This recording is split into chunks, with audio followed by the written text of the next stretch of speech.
بسم الله الرحمن الرحيم الحمد لله والصلاة والسلام على رسول الله وعلى آله وأصحابه أجمعين أما بعد ناظرین کرام السلام علیکم ورحمۃ اللہ وبرکاتہ۔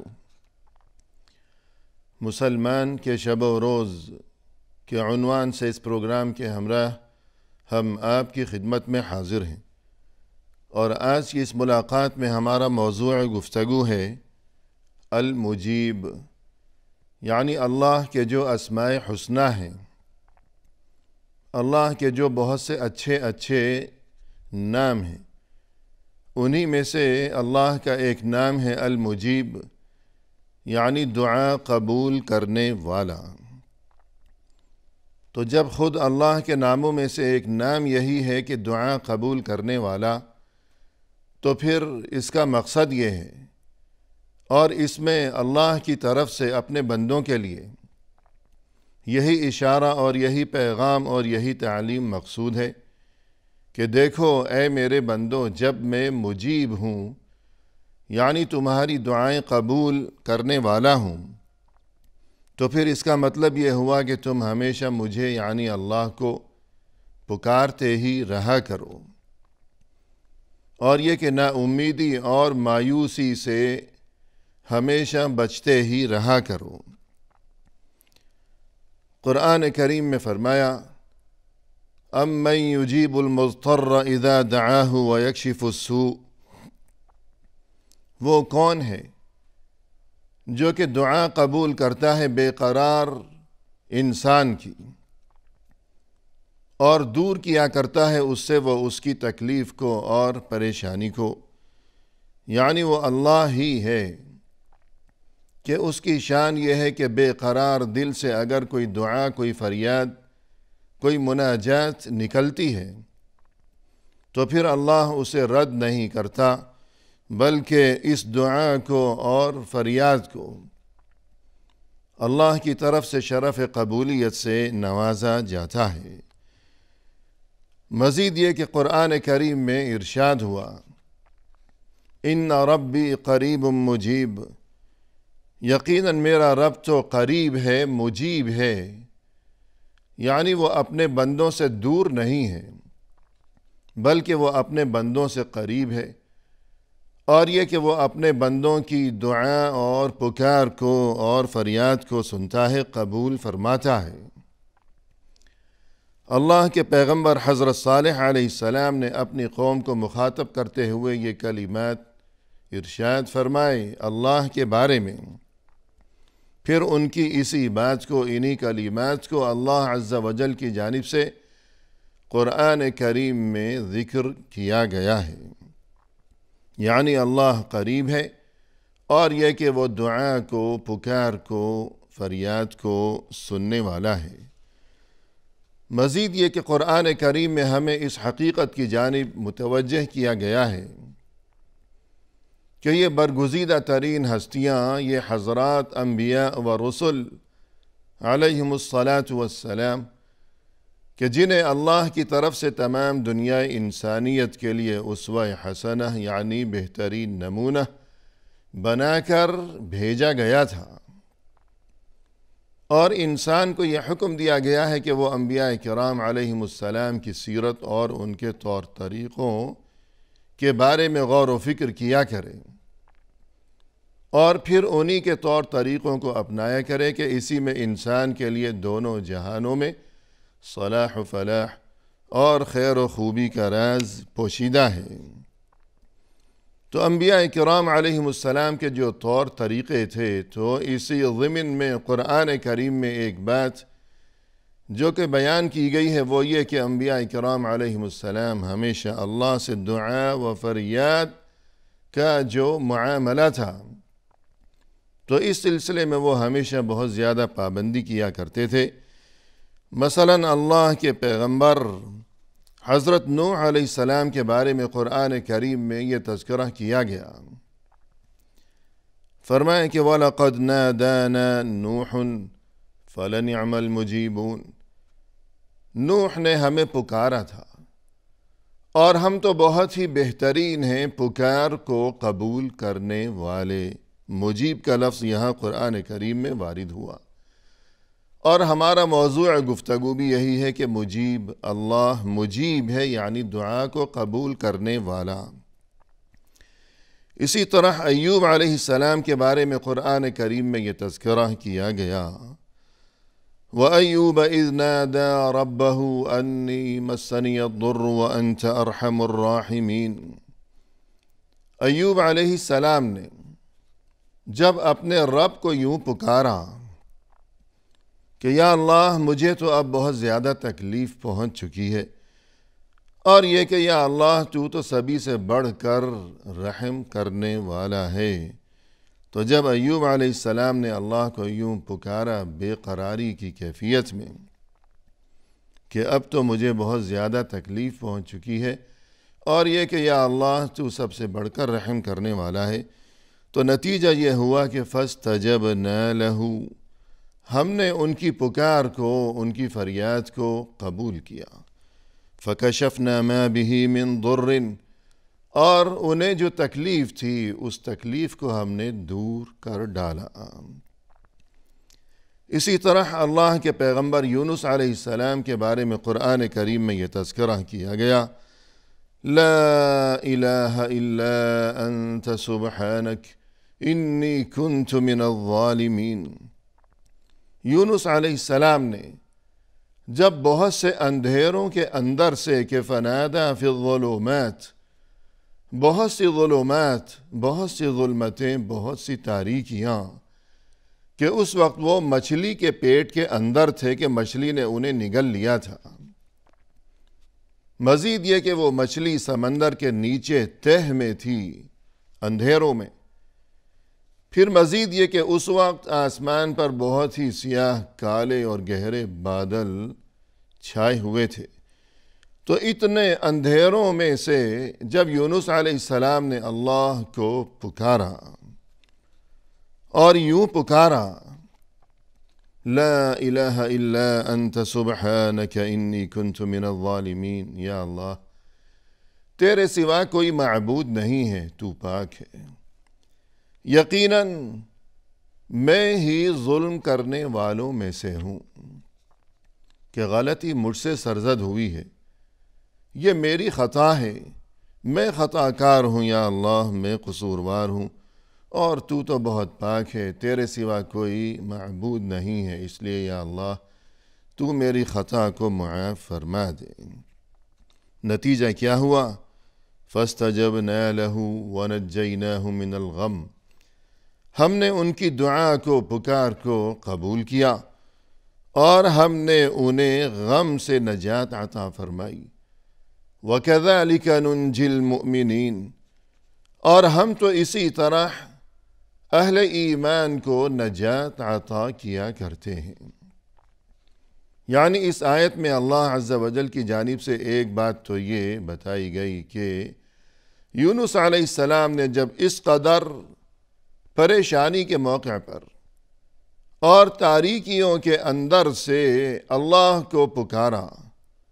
اور یوں دعا و فریاد کی، تو نتیجہ یہ ہوا کہ اللہ نے ان کی دعا کو سنا، قبول کیا، غم سے نجات کا سامان کیا۔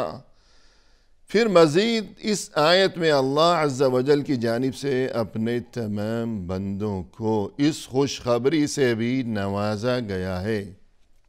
کہ نہ صرف یونس علیہ السلام کو ہم نے غم سے نجات عطا فرمائی، بلکہ وَكَذَلِكَ نُنْجِي الْمُؤْمِنِينَ، ہم تو مؤمنوں کو، ایمان والوں کو اسی طرح نجات عطا کیا کرتے ہیں۔ گویا اس میں یہ اشارہ مقصود ہے کہ یہ جو کلمات لا الہ الا انت سبحانک انی کنت من الظالمین، یہ اس قدر اہم ترین اور یہ اس قدر مبارک ترین کلمات ہیں کہ اللہ کی طرف سے یہ خوشخبری دی گئی ہے قرآن کریم میں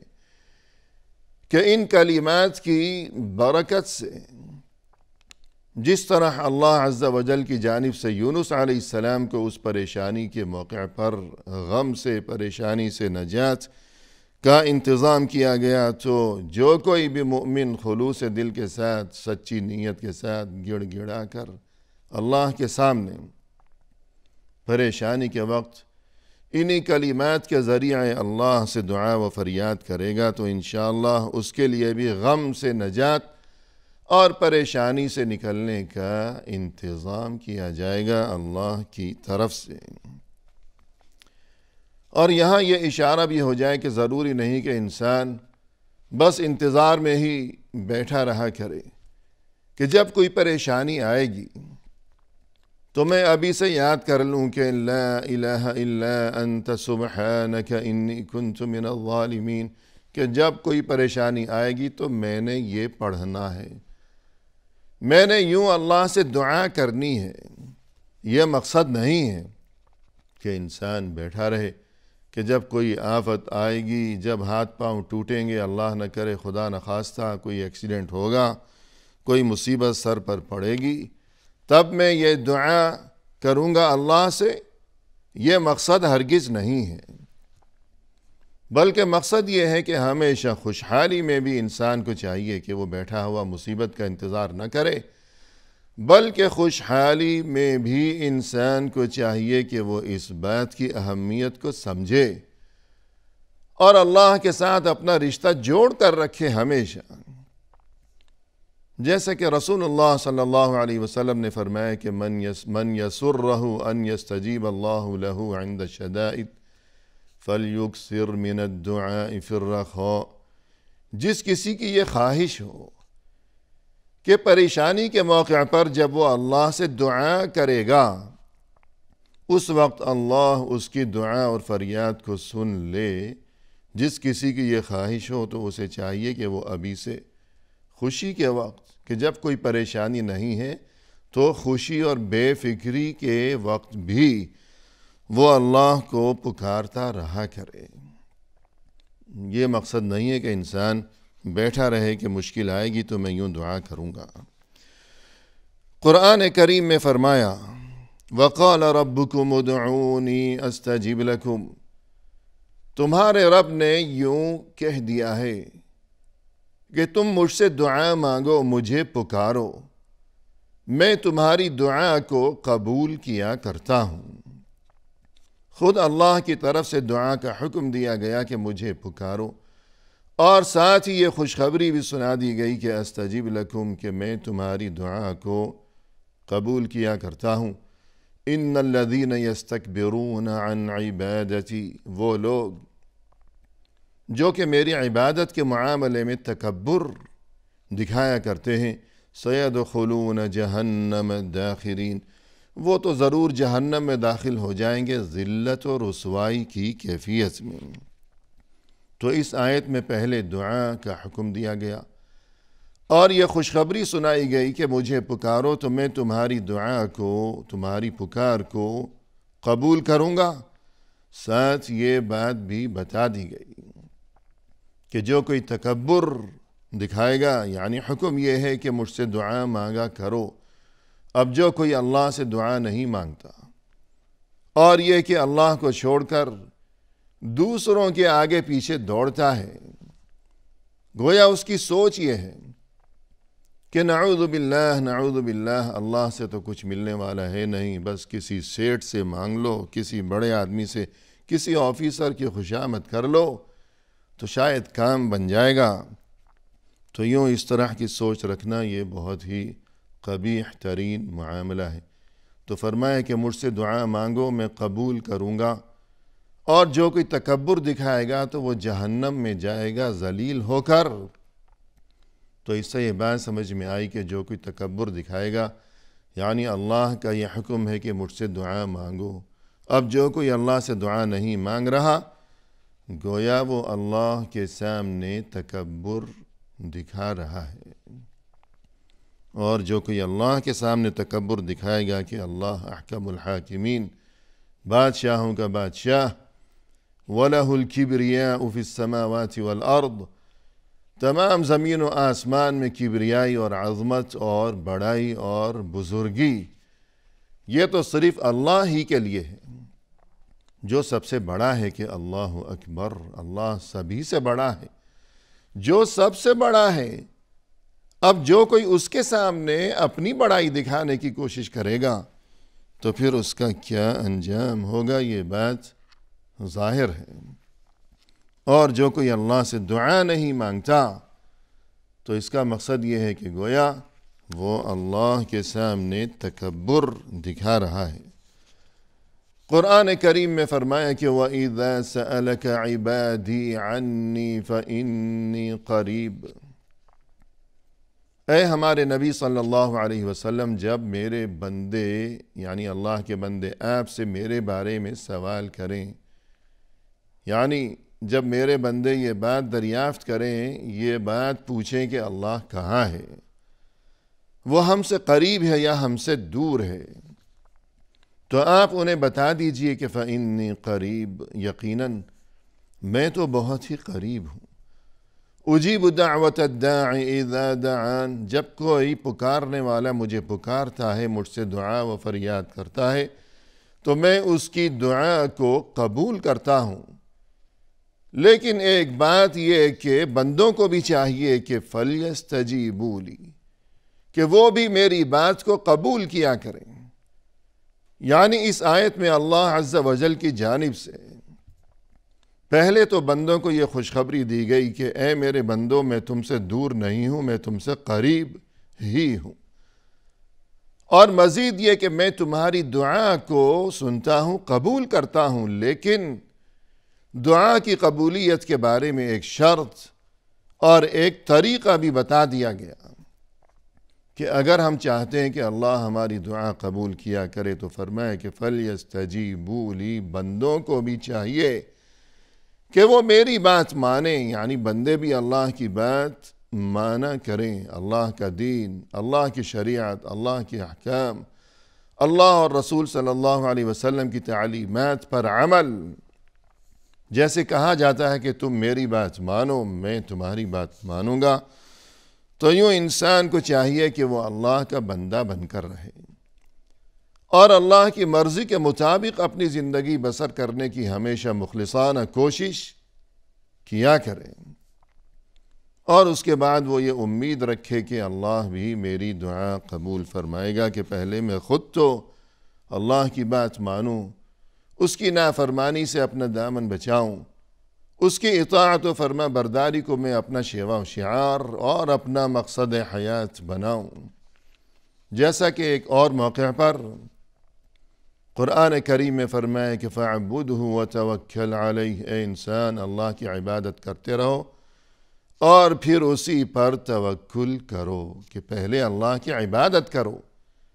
پہلے اللہ کے ساتھ اپنے تعلقات کو خوشگوار بناؤ، اس کے بعد یہ امید رکھو کہ اللہ کی طرف سے تمہیں مدد نصیب ہوگی۔ تو الغرض یہ دعا کی اہمیت ہے، اور اس سلسلے میں ایک بہت ضروری بات بالکل مختصر یہ کہ انسان کو چاہیے کہ دوسروں کا دل نہ دکھایا کرے، دوسروں کی خدمت کر کے اور ان کے ساتھ اچھا سلوک کر کے ان کی دعائیں لیا کرے، ورنہ یہ کہ اگر دوسروں کا دل دکھایا ہو اور دوسروں کی بد دعائیں لے رکھی ہوں تو پھر اللہ اس کی دعائیں کس طرح قبول کرے گا کہ اس نے تو دنیا جہاں کی بد دعائیں لے رکھی ہیں۔ وآخر دعوانا ان الحمد للہ رب العالمین۔